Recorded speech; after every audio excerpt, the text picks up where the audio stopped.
This segment sponsored by the Nashville Pet Emergency Clinic. Welcome back to Talk of the Town. Our veterinarian's here to answer your questions. We'd like to welcome Dr. Craig Pryor here to the show. Great to see you. Thank you. Glad to be here. Yeah, so we've got our first caller on the line. Let's talk to Shelley. Hi, what's your question for our vet?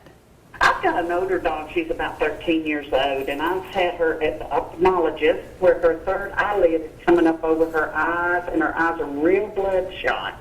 They've given me a compound mixture of some kind of cyclosporin and a ointment of a neopolydex, and it just doesn't seem to be helping. Will this be like an end-of-life treatment for it, or? Well, you know, I haven't seen her, so I really don't know what's going on with her her eyes. But the cyclosporin is actually to increase tear production, so it sounds like she's got a tear production issue, which would be a lifelong issue.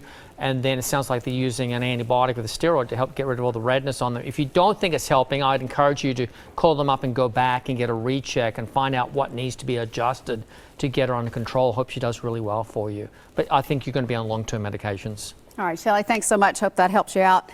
Hi, Paulette. What's your question for Dr. Pryor? Hi. My question is about my pug. I have a 7-year-old pug, and we continually have problems with his ears.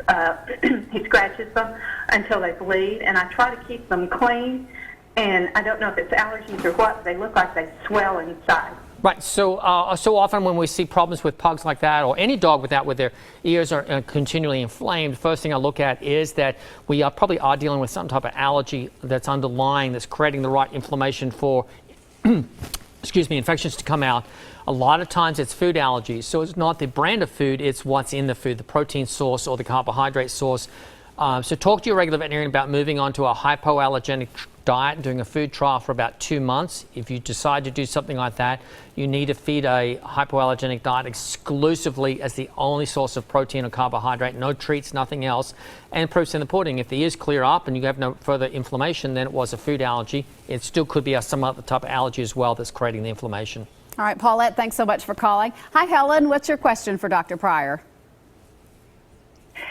Go ahead. I want to know what the best flea tick medication is for dogs and cats. Okay. So there's not one that's best for both, but my dog is on Bravecto.